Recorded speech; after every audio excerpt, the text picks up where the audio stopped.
لا حول ولا قوة إلا بالله العلي العظيم. أعوذ بالله من الشيطان الرجيم.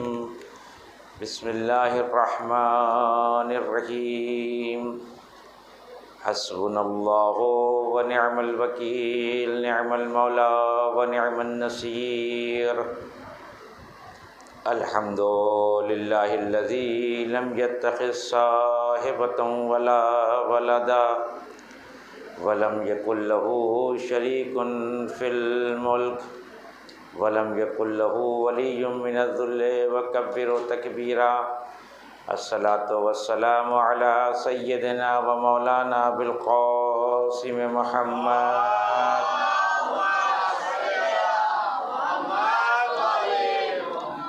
وعليه الطيبين الطاهرين المعصومين المظلومين ولعنة الله على أعدائهم أجمعين. أما بعد، فقد قال رسول الله صلى الله عليه وآله وسلم: إن لقتل الحسين حرارة في قلوب المؤمنين لا تبرد أبدا.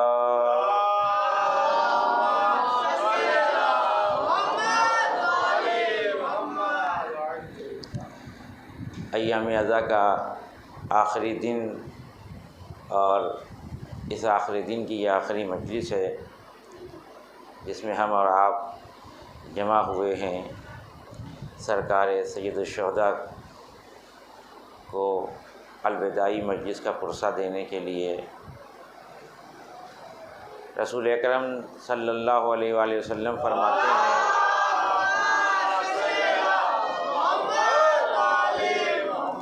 فرماتے ہیں کہ اِنَّ لِقَتْلِ الْحُسَيْنِ حَرَارَةٌ. امام حسین کے اس قتل میں، اس شہادت میں ایک گرمی ہے. کہاں ہے یہ گرمی؟ کس جگہ پہ ہے گرمی؟ فی قلوب المؤمنین. مومنین کے دل میں گرمی ہے قتل حسین، شہادت حسین سے، جو کبھی لا تبرد ابدا، کبھی بھی یہ گرمی ٹھنڈک میں تبدیل نہیں ہوگی. یہ دنیا کی واحد ایسی گرمی ہے.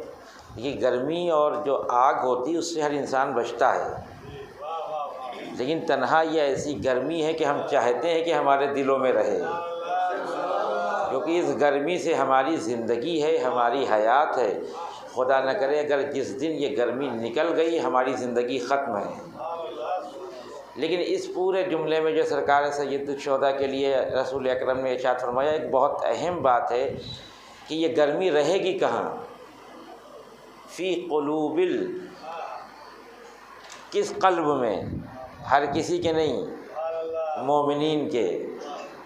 کل میں نے مسکین بھائی کے گھر کی مجلس میں یہ بات عرض کی تھی. آج صرف وہ ٹچ دینا چاہتا ہوں میں، اگر کوئی ہو وہاں پہ تو، کہ قرآن کی ایک آیت پڑھی تھی میں نے، اس میں کہا تھا کہ وَنُنَزِّلُ مِنَ الْقُرْآنِ مَا هُوَ شِفَاءٌ وَرَحْمَةٌ لِلْمُؤْمِنِينَ. ہم نے جو کچھ بھی بعنوان قرآن نازل کیا ہے وہ شفا بھی ہے، رحمت بھی ہے، للمؤمنین، مومنین کے لیے. رسول اکرم کیا فرما رہے ہیں؟ اِنَّ لِقَتْلِ الْحُسَيْنِ حَرَارَةٌ فِي قُلُوبِ الْمُؤْمِنِينَ. یعنی قرآن کا تعلق بھی مومنین سے ہے، حسین کا تعلق بھی مومنین سے ہے.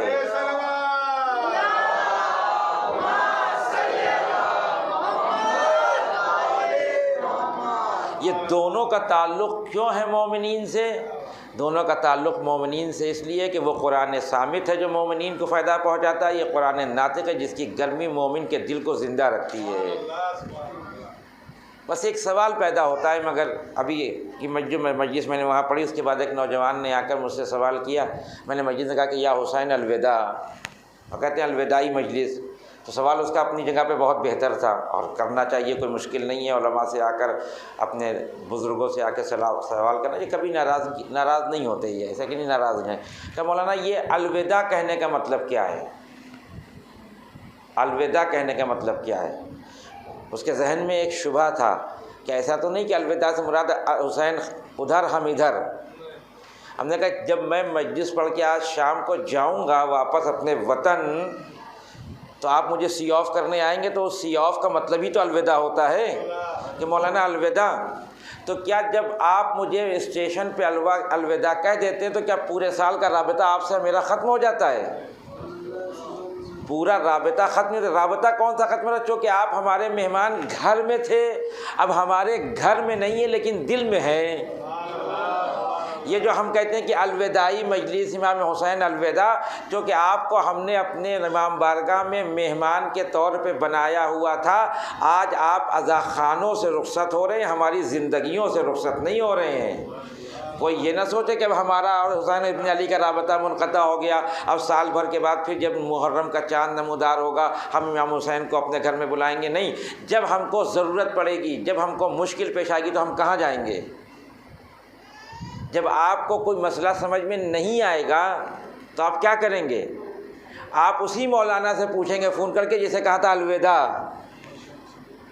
اب سامنے نہیں ہے لیکن رابطہ ہے، تو مولانا سے رابطہ کرنے کا طریقہ ہے واٹس ایپ اور فیس بک اور موبائل، اپنے امام سے رابطہ کرنے کا طریقہ ہے توسل۔ انسان 2 رکعت نماز پڑھے جب کوئی پریشانی پیش آئے۔ مرحوم ملا صدرہ ایک بہت بزرگ عالم گزرے ہیں ایران میں، بہت بزرگ عالم فلسفے کے، قم سے 50 کلومیٹر دور رہتے تھے، ایک جگہ ہے کہک، جانے کی توفیق ہوئی ان کے گھر کو دیکھنے کی۔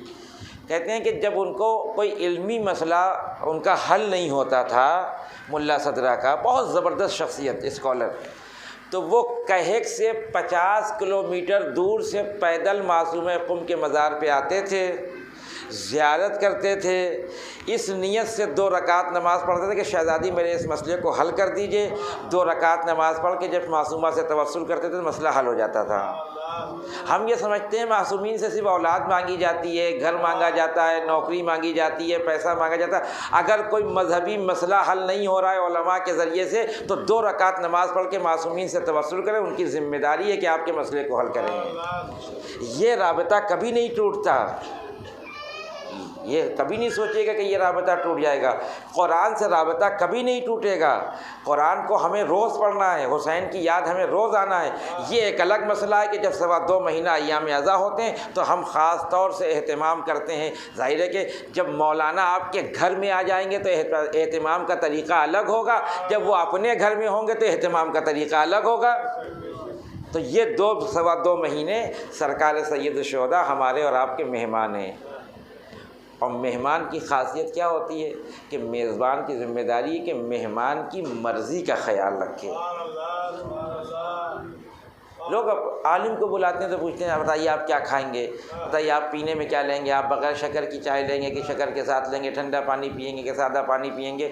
تو یہی چیز ہم کو امام حسین سے باتیں کرنا ہے۔ جب جس دن حسین ابن علی ہمارے گھر میں، ہمارے امام بارگاہوں میں مہمان بن کے آئیں، ہم کو پوچھنا مولا نماز قضا کرنے سے آپ ناراض تو نہیں ہوں گے، جھوٹ بولنے سے آپ ناراض تو نہیں ہوں گے، غیبت کرنے سے آپ ناراض تو نہیں ہوں گے، کسی کا مال چھیننے سے آپ ناراض تو نہیں ہوں گے۔ اگر مولا کہیں کہ نہیں ہم کو پسند نہیں ہے کہ نماز قضا ہو تو پھر حسین کی خوشنودی کے لیے نماز پڑھنا ہوگی۔ اگر حسین یہ کہے کہ ہم کو پسند نہیں ہے کہ جھوٹ بولنا ہے تو ہمارا کتنا نقصان ہو جائے، اپنے مولا کی خوشنودی کے لیے ہم کو سچ بولنا ہے۔ یہی اطاعت ہے جس کے لیے اللہ نے ہمیں خلق کیا ہے۔ اِنَّ لِقَتْلِ الْحُسَيْنِ حَرَارَةٌ فِي قُلُوبِ الْمُؤْمِنِينَ۔ یہ جو دل ہے یہ مراد نہیں جو دھڑک رہا ہے، یہ تو مریض ہو جاتا ہے، لیکن جس دل میں حسین ابن علی کی شہادت کی گرمی ہوتی ہے وہ کبھی مریض نہیں ہوتا، یہ دل کبھی مراد نہیں ہوتا۔ پھر قرآن کیا کہتا ہے کہ کچھ لوگ ہیں جن کے دل مریض ہو جاتے ہیں، منافقین کے، تو دل تو مومنین کے بھی مریض ہوتے ہیں۔ کتنے مومنین ہیں جو ہارٹ پیشنٹ ہیں؟ یہ مراد نہیں ہے، وہ نفس مراد ہے، وہ روح مراد ہے۔ لیکن ایک بہت عجیب مسئلہ ہے، یہاں سے جو بات عرض کرنا چاہتا ہوں، آپ حضرات سے گزاریے تھوڑا سا اور آگے آ جائیں تاکہ بعد میں آنے والوں کو کسی طرح کی زحمت نہ ہو۔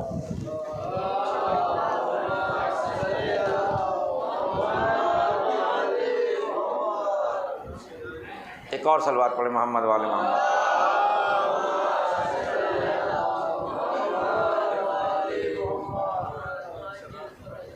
ایک دوسری روایت ہے، بہت عجیب روایت ہے مومن کے لیے، مومن کا بہت احترام ہے، دیکھیں ہم یہ جو تابوت اور تعزیہ، علم، ذوالجناح، ان سب کا احترام کرتے ہیں. کیوں احترام کرتے ہیں؟ اس کا ریزن کیا ہے اس کے احترام کرنے کا؟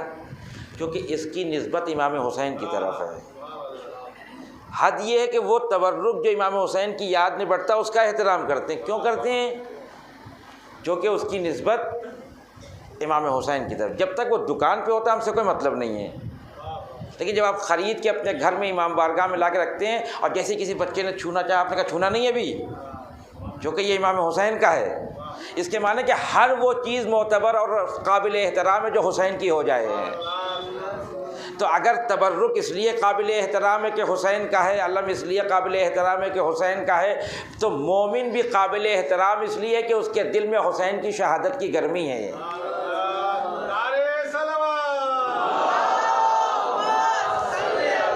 اور کیا آپ نے؟ ہم علم کی بے احترامی نہیں کر سکتے، ہم تابوت کی بے احترامی نہیں کر سکتے، امام بارگاہ کی بے احترامی نہیں کر سکتے، ہم تبرک کی بے احترامی نہیں کر سکتے، تو اسی طرح سے مومن کی بھی بے احترامی نہیں کر سکتے. اس لیے کہ جس وقت آپ مومن کی بے احترامی کر رہے ہیں اس وقت مومن کے دل میں حسین کی محبت ہے، اور جس دل میں حسین کی محبت آ جائے وہ پاک و پاکیزہ ہو جاتا ہے. ایک روایت ہے، اس سے پڑھ کے میں استدلال کر کے بات کو ختم کرنا چاہتا ہوں. ایک روایت ہے جس میں کہا جائے گا کہ قلب المؤمن عرش الرحمن، مومن کا دل عرش الہی ہے. اور اس کے بعد دوسری بات کہتے ہیں کہ عرش الہی پہ اس دل میں اللہ کی محبت کے علاوہ کسی کی محبت نہیں ہوگی. یہ دل جو ہے کبھی خالی نہیں رہتا. جیسے آپ نے دیکھا ہوگا پلاٹ جو پڑے ہوتے ہیں جس میں چار دیواری نہیں ہوتی ہے وہ بہت دن تک خالی نہیں رہتے. آپ گھر نہیں بنائیں گے، لوگ کوڑا پھینکنے لگیں گے اس کے اندر. آپ لاک لکھ دیجئے کہ یہاں کوڑا پھینکنا منع ہے. اگر آپ نے چار دیواری نہیں بنائی ہے تو اس کے اندر کوڑا تو آئے گا، آپ کچھ بھی کر لیجئے. دل کا مسئلہ بھی پلاٹ کی طرح ہے، وہ خالی نہیں رہتا. یا اس میں آپ اطاعت الہی کا گھر بنا دیجئے. اگر اطاعت الہی کا گھر بن گیا تو شیطان نہیں آئے گا. اگر اطاعت الہی کا گھر نہیں بنا اور چار دیواری آپ نے اطاعت کی نہیں کھینچی ہے، وہ کھلا رہا، تو شیطان آگے بیٹھ جائے گا. لیکن ایک وقت میں انسان کے دل میں ایک چیز ہوگی، یا خدا کی محبت یا شیطان کی محبت. اگر خدا کی محبت ہے تو شیطان کی محبت نہیں آئے گی، اور اگر شیطان کی محبت آ گئی. عجیب و غریب روایات ہیں کہ جس دن انسان پہلی مرتبہ گناہ کرتا ہے اس دل میں کالا تل آ جاتا ہے. جیسے جیسے گناہ کرتا چلتا چلا جاتا ہے، بڑھتا چلا جاتا ہے، یہ تل بڑھتا چلا جاتا ہے. ایک دن ایسا ہوتا ہے کہ پورا دل سیاہ ہو جاتا ہے. پھر قرآن کہتا ہے سمن بکن عمیون، یہ اندھا ہو گیا، یہ بہرا ہو گیا، یہ گونگا ہو گیا ہے، جبکہ سب سن رہا ہے. اس کے معنی کہ ہر بات سننے والا اس کو نہیں کہا جائے کہ یہ سنتا ہے، ہر بات بولنے والے کو نہیں کہا جائے. وہ باتیں بولنے کے بعد بولنے والا کہا جائے گا جو خدا کو پسند ہو. تو اب میں آپ سے پوچھنا چاہتا ہوں کہ جب قرآن روایت یہ کہہ رہی ہے کہ قلب المومن عرش الرحمن، مومن کا دل عرش الہی ہے، اس میں عرش الہی میں صرف محبت خدا ہوگی، کسی اور کی محبت نہیں ہوگی، تو رسول تو یہ کہہ رہے ہیں کہ مومن کے دل میں حسین کی محبت ہے. تو دل میں تو ایک ہی کی محبت ہوگی، یا خدا کی محبت ہو یا غیر خدا کی محبت ہو. تو یہاں کیسے مسئلے کو حل کریں گے؟ مسئلہ بہت آسان ہے. حسین کی محبت ہی خدا کی محبت ہے. محبت حسین خدا کی محبت سے الگ نہیں ہے. اگر الگ ہوتی تو پھر حسین کچھ اور ہوتے، خدا کچھ اور ہوتا. حسین کی جب محبت دل میں آئے گی تو ہم کہاں جائیں گے؟ حسین کی جب محبت دل میں آئے گی تو ہم شراب خانوں میں نہیں جائیں گے، مسجد میں جائیں گے. حسین کی جب محبت آئے گی تو ہم جوا خانوں میں نہیں جائیں گے، مسجد میں جائیں گے. تو مسجد کس کا گھر ہے؟ خدا کا گھر ہے. پروردگار یہ کہنا چاہتا ہے ہر وہ محبت میری محبت کے ساتھ مل کے مومن کے دل میں رہے گی جس محبت سے مومن کو خدا کی یاد آ رہی ہو. تو یہ عزاداری، یہ مجلس، یہ ماتم، یہ ذکر، یہ گریہ اس لیے کہ خدا یاد آئے، خدا کا دین یاد آئے. اور اسی کو اگر ہم گمراہی کا ذریعہ بنا لیں معاذ اللہ، کیا امام حسین کی ہم نے مجلس تو کر لی، اب نماز نہیں پڑھتے، دیکھا جائے گا. یہ پسند نہیں ہے، نہ معصومین کو پسند ہے. اور جب امام حسین کو پسند نہیں ہے، جب جنگ کے موقع پہ کوئی آ کے کہتا ہے کہ سرکار یہ اول وقت نماز ظہر ہے، کتنی اچھی وہ مجلس ہے کہ جو نماز جماعت کے بعد شروع ہو رہی ہے، جس میں سب نمازی بیٹھے ہوئے ہیں، سب اللہ کے اطاعت گزار بندے بیٹھے ہوئے ہیں، تو ایسے اس فرش عزا کو فاطمہ زہرا پسند کرتی ہیں۔ یہ فرش عزا جب بچتی، جب ہم کہتے ہیں کہ فاطمہ زہرا آتی ہیں، اس فرش عزا پہ فاطمہ زہرا آتی ہیں جس فرش عزا پہ مومن نماز بھی ادا کر رہا ہو، محبت اہل بیت کا حق بھی ادا کر رہا ہو۔ ایک صلوات پڑھے محمد والے محمد پہ۔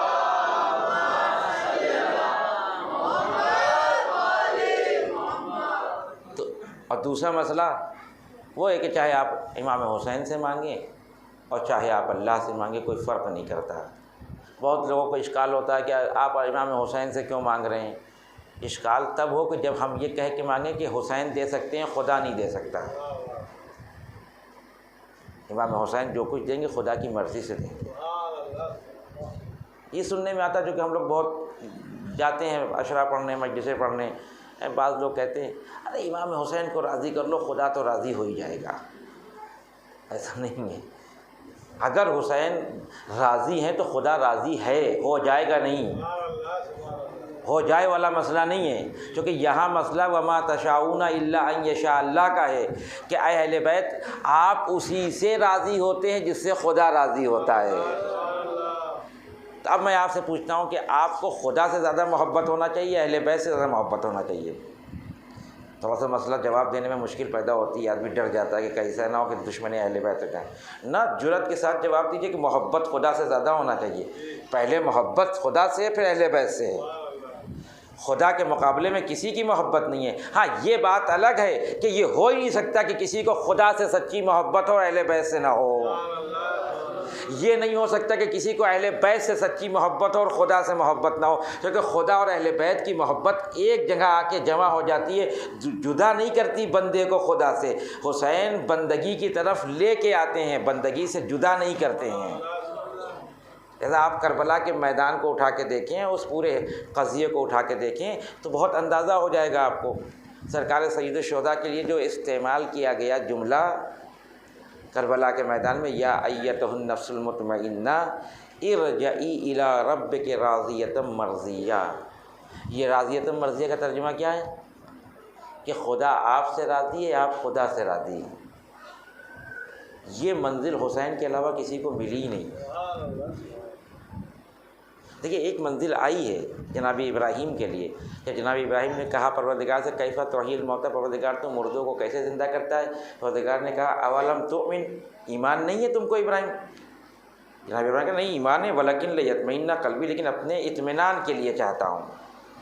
اب جناب ابراہیم کو اطمینان ملا نہیں ملا یہ آپ جا کے قرآن میں تلاش کریے، لیکن اس جملے کے بعد پروردگار نے جناب ابراہیم سے یہ نہیں کہا کہ میں تم سے راضی ہوں، تم مجھ سے راضی ہو۔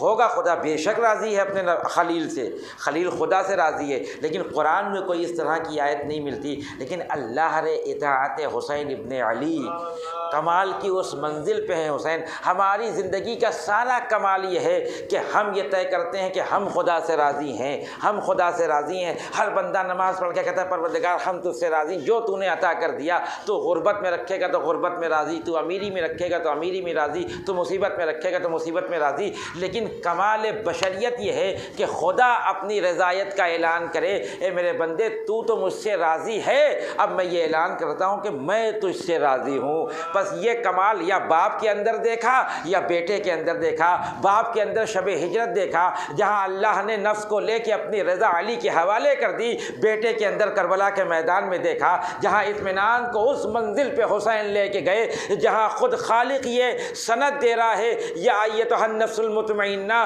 ارجعی الی ربک راضیۃ مرضیہ، میرے بندے تو منزل اطمینان پہ آ گیا ہے، تو منزل کمال پہ آ گیا ہے، اب میں تجھ سے راضی، تو مجھ سے راضی۔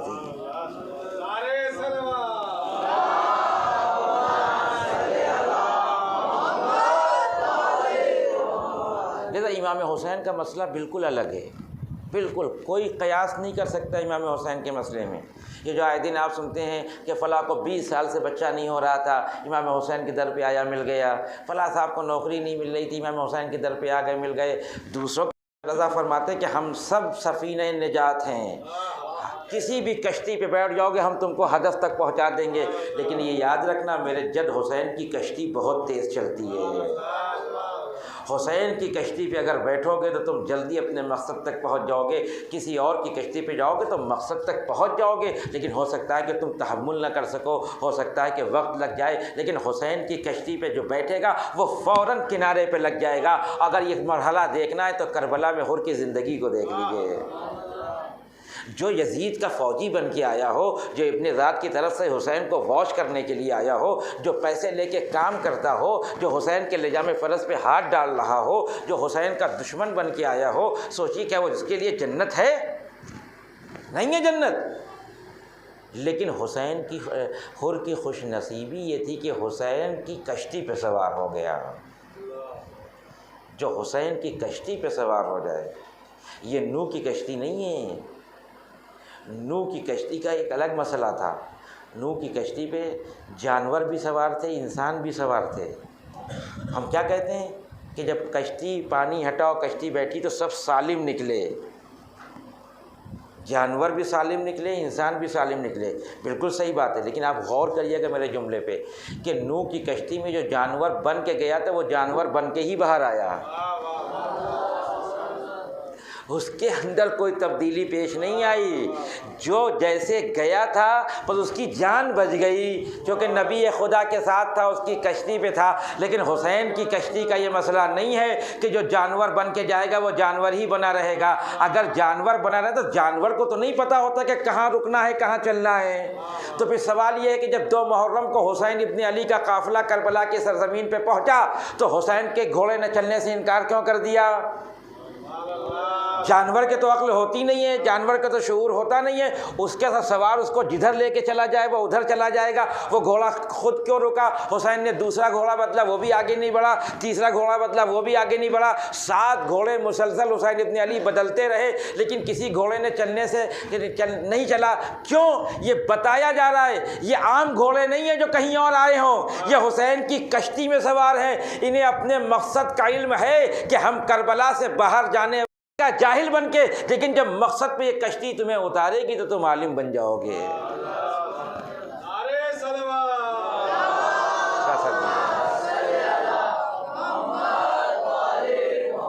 اس بات کا خیال رکھنا ہے کہ حسین کی کشتی پہ سوار ہیں ہم، ہمارے اندر تبدیلی آنا چاہیے۔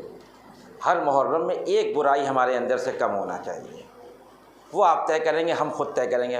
ایسا نہیں کہ میرے اندر برائیاں نہیں، خالی آپ لوگوں کے اندر ہے نا، ہر کسی، ہم سب غیر معصوم ہیں، لیکن پروردگار نے ہم کو یہ اختیار دیا کہ تم اپنی غلطیوں کو صحیح کر سکتے ہو۔ اس سال ہم فیصلہ کریں کہ آج امام حسین تو عہد کریں، ہر محرم میں ایک عہد کریں کہ اس گناہ سے پرہیز کریں گے، اس گناہ سے پرہیز کریں گے، اس گناہ سے پرہیز کریں گے۔ لیکن ایک دن آئے گا کہ جب حر بن جائیں گے۔ حر نے کیا کیا؟ جرأت دکھائی اپنے گناہوں سے نکلنے۔ ہم اپنے لباس میں جرأت دکھائیں اپنے گناہوں سے، مطلب کمانڈر کا ہو، بھائی معمولی بات نہیں ہے۔ ایک کمانڈر کہہ رہا ہے کہ میں جانا ہوں ادھر، کمانڈر نہیں جاتے اتنی آسانی سے۔ اور ایسا شجاع بن گیا تھا وہ کہ ہم آپ ہوتے چپکے سے چلے جاتے، بھاگ کے کیسا نہ کوئی پکڑ لے کو۔ انہوں نے کہا کہ اب جب مسئلہ ہدایت کا آیا ہے تو خاموشی نہیں اختیار کی جائے۔ تو یہ نہ کہے کہ حر بہت خاموشی سے ڈر کے چلا گیا۔ حسین کی محبت جس دل میں پیدا ہوئی، شجاعت خود بخود آ جاتی ہے، شجاعت خود بخود پیدا ہو جاتی ہے۔ اور وہ کہا کہ ہم نے فیصلہ کر لیا، ہم بھی حر ہیں، ہم سب حر ہیں، اللہ گواہ ہے۔ ایک دفعہ حسین سے توسل کر کے دیکھیں، حسین ہم کو ایسے ہی معاف کریں گے جیسے ان کی خطاؤں کو معاف کرتے ہیں، بس متوجہ ہونا ہے۔ لہذا میرے استاد کہتے ہیں کہ جب جناب حر کے روضے میں جاؤ اور ضرور جاؤ تو وہاں جا کے ایک دعا کرو پروردگار سے، پروردگار وہ جوہر جو حر کے وجود کے اندر تھا، جس کو پہچان کے حسین نے اپنی طرف بلایا، وہ جوہر ہمارے اندر ہے۔ وہ جوہر کیا تھا؟ احساس ندامت، اپنی غلطیوں کو مان لینا۔ یہ بہت بڑا کمال ہے انسان کا کہ اگر کوئی غلطی ہو گئی ہے، ہم سے خدا کی بارگاہ میں آئے پہنچا ہے تو بہت سے ایسے مناظر تھے جس میں سامنے والا امام سجاد کو نہیں پہچانا۔ شام کا واقعہ ہے، ایک شخص آ کر امام سجاد کو معلوم قرآن کی تلاوت کر رہا، اور سجاد اس کو قریب بلائے کیا پڑھ لیتا قرآن پڑھنا آیت کی پڑھ رہا اس آیت کا مصداق جانتے ہیں کون لوگ ہیں؟ ہاں جانتے ہیں اہل بیت جو دوسری آیت پڑھی قرآن سے آیت مباہلہ اس آیت کا مصداق جانتے ہیں کون؟ اہل بیت علیہ الصلوۃ والسلام متعدد آیتیں پڑھتا رہا امام سجاد اس سے پوچھتے رہے وہ بتاتا رہا اہل بیت اہل بیت اہل بیت اہل بیت دشمن تھا ایک دفعہ امام سجاد کہتے ہیں تم جانتے ہو کون ہے؟ نہیں جانتے آپ کون؟ امام سجاد کہتے ہیں ہم وہی اہل بیت ہیں جس کی شان بھی آیتیں نہ سب مرحلہ ہے اہل بیت کے اوپر صبح و شام کے جو مراحل گزرے ہیں آج یہ آخری مجلس سے ایسا ہے آپ الوداع کہیں گے حسین کیا لیکن جب آپ الوداع کہہ رہے ہوں گے تو آپ کی آنکھوں سے آنسو جاری ہوں گے لیکن ذرا اس ثانیہ زہرا کے بارے میں پوچھیں کہ ثانیہ زہرا یہ کہہ رہی تھی کہ اپنے بھیا کو الوداع کہہ رہے تھے اصل آنسو جب حسین درخت خیمہ سے آتے کہتے تھے کہ بہن زینب تم پہ میرا آخری سلام ہو عزت تم پہ میرا آخری سلام ہو زبان تعلیم میں کہتی کہ جناب زینب کو اس تصور سے کہ میرا بھائی مقتل میں جا رہا ہے میرا بھائی رخصت ہو رہا ہے پورے جسم میں لرزہ طاری ہو گیا پورے جسم میں لرزہ طاری ہو گیا کیونکہ کائنات میں حسین سے زیادہ زینب کسی کو نہیں چاہتی تھی حسین نے اس کیفیت کو محسوس کیا ایک دفعہ اپنے گلے سے لگا کے دعا پڑھی اور اس کے بعد بہن ذرا صبر کرو بس جو بھائی نے بہن کو گلے سے لگایا اس کے بعد زینب نے صبر کرنا شروع کیا اے بھیا اگر تم نانا کے دین کو بچانے کے لیے علی اکبر کا لاشا لا سکتے ہو عباس کے بازو اٹھا سکتے ہو اے عزیزو یہ لوگ یہ سوچ کے روئیے گا کہ اس مجلس میں آج فاطمہ زہرا الوداع کہنے کے لیے آئی ہے اب جو صالح عائشہ زندہ ہوگا حسین کے اوپر ماتم کرے گا ارے زینب نے حسین کو رخصت کر دیا یہ رخصتی زینب کے اوپر بہت مشکل تھی لیکن پھر بھی دادا کے دین کے لیے زینب نے کہا بھیا خدا حافظ میں کوفہ و شام کی طرف جا رہی ہوں ارے یہ قافلہ تیار ہوا کوفے میں آیا ایک ہفتہ کوفے میں رہا ابن زیاد نے شام کی طرف بھیجا سال بھر تک یہ قافلہ پہلوان شام میں رہا آپ نے سنا ہے دعا سے مجھے کچھ پڑھنے کی ضرورت نہیں آپ کی آوازیں بلند ہو گئی ایک دن امام سجاد نے جناب زینب کو دیکھا کہ بیٹھ کے نماز پڑھ رہے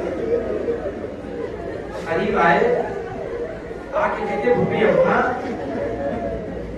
آپ تو عالم غیر معلومہ ہیں آپ تو جانتی ہیں کہ جب انسان کے اندر قوت ہو تو اس کو کھڑے ہو کے نماز پڑھنا چاہیے تو جناب زینب کی بیٹا کو یہ معلوم ہے کہ انسان کے اندر جب تک قوت ہو وہ کھڑے ہو کے نماز پڑھے لیکن میرے لال میرے کلپوں میں پیروں میں اتنی قوت نہیں ہے میرا جسم ضعیف ہو گیا ہے مجھے اپنا خیریت تو ہے کہ میرے لال یزید کی طرف سے کھانا اور پانی اتنا کم آتا ہے کہ میں اپنے حصے کا کھانا پانی بھی اپنے بچوں کو دے دیتی ہوں اللہ اکبر لیکن زینب کاروان کی سالار ہے ارے وہ مرحلہ بھی آیا جب یزید نے امام سجاد کو رہا کیا ہم آپ کو رہا کرتے ہیں اختیار دیتے آپ چاہے مدینے میں رہے چاہے کربلا چلے جائے چاہے شام میں رہے ہم آپ کو منع نہیں کرتے ارے جب بھتیجے نے آ کے بھوپی کے سامنے یہ مسئلہ پیش کیا آواز دیتی ہے بہن اے میرے لال سید سجاد ہم واپس تو مدینہ جائیں گے لیکن ابھی ہم نے جی بھر کے اپنے بھیا کا ماتم نہیں کیا میرے لال تم تو جانتے ہو جب اپنے بھیا کا ماتم کرتی تھی ظالم آ کے دھرنے مارتا تھا کاش سکینہ زندہ ہوتی اپنے بابا کا ماتم کر رہی ہوتی ایک مجلس برپا ہوئی شام کی عورتوں کو بلایا گیا اب ماحول بدل گیا اب لوگوں کو ہمدردی پیدا ہو گئی حسین ابن علی سے حسین کربلا میں مظلوم مارے گئے عورتیں جمع ہوئی عزیزوں آج بھی وہ گھر شام میں موجود ہے اور میرا شرف یہ کہ میں نے ایک مجلس بھی گھر میں پڑھی جب میں وہ مجلس پڑھ رہا تھا تو میں اس تصور میں تھا کہ ہاں یہ وہی جگہ ہے جہاں حسین کی بہن نے کربلا کے واقعات بیان کیے تھے زینب نے علی اکبر کی شہادت بیان کی قاسم کے پامانی کا قصہ بیان کیا حسین کی شہادت بیان کی اور ایک کوہرام برپا ہو گیا گیا.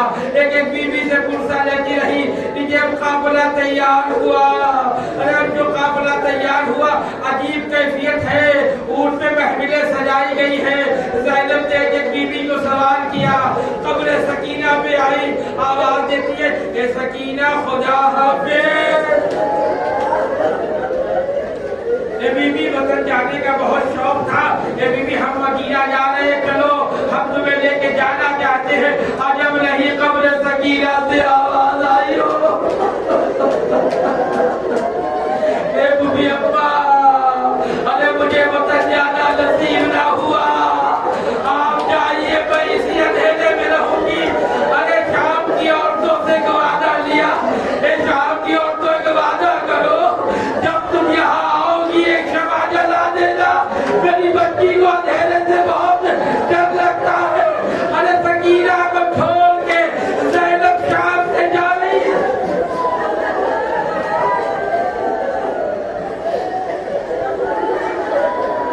مڑ کے دیکھتی جا رہی ہے, سکینہ خدا حافظ, سکینہ خدا حافظ. اب یہ قافلہ کربلا سے ہوتا ہوا جب مدینے کی طرف چلا تو امام سجاد نے بشیر کو بلایا, بشیر تیرے اوپر رحمت نازل ہو, کیا مدینے والوں کو میری سنانی سنا دے.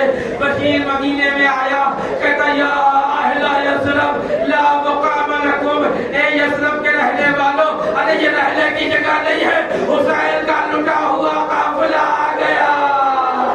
ایک دفعہ لٹا ہوا قافلہ مدینے میں داخل ہوا. اب میں آپ سے پوچھتا ہوں, یہ نفسیاتی مرحلہ ہے. آپ پردیس میں جائیں اور آپ کے اوپر مشکل پیش آ جائے, مصیبتیں آ جائیں, اور آپ اپنے وطن آئیں اس مشکلوں کو برداشت کر کے, تو وطن میں آ کر سب سے پہلے کس سے بیان کریں گے؟ یہ سوچنے والی بات ہے. سوچئے گا, یا ماں کے پاس جائیں گے یا باپ کے پاس جائیں گے. سب سے پہلے انسان اپنی روزانہ زندگی ماں باپ کو سناتا ہے. زینب مدینے میں ہے, زینب کا بابا نجف میں ہے, روزانہ سنائے تو کس کو؟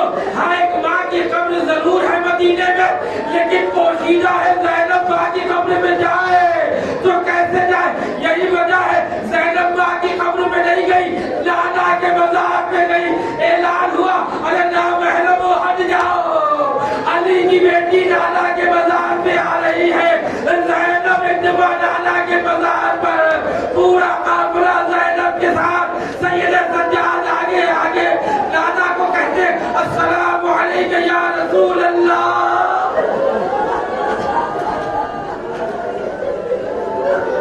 مدینے میں کوہرا میں ایک خاتون ہے جو عصا کا سہارا لے کے ایک بچے کا ہاتھ پکڑ کے قافلے کی تلاش میں گئی. کون ہے یہ بی بی؟ یہ بی بی وہ ہے جو روز جنت البقیع میں جا کے بیٹھتی تھی, 4 قبریں بناتی تھی اور کہتی تھی میرے بچوں میں تمہارا ماتم نہیں کروں گی اس لیے کہ تمہاری ماں زندہ ہے, میں حسین کے اوپر گریا کروں گی. یہ عباس کی ماں ام البنین ہے. ارے جب قافلے سے ملاقات نہیں ہوئی, پورا قافلہ کہاں ہے؟ کسی نے کہا مسجد نبوی کی طرف, رسول کے روضے کی طرف گیا ہے. بیٹے کا ہاتھ پکڑا, روضے رسول میں آئی, کیا دیکھا ایک خاتون ہے جو کھڑے ہو کے کربلا کی روزات سنا رہی ہے. ایک دفعہ وہ خاتون کہتی ہے اے نانا میرا حسین مارا گیا, اے نانا ہمارا گھر لوٹ لیا گیا, اے نانا علی اکبر مارے گئے. یہ خاتون سنتی رہی. جیسے ہی جناب زینب نے کہا نانا اگر ممکن ہوتا تو میں یہ دکھاتی کہ میرے کچھ پہ دروں کے نشان کتنے ہیں. اے نانا کربلا میں میری اجازت چھین لی گئی. جیسے ہی یہ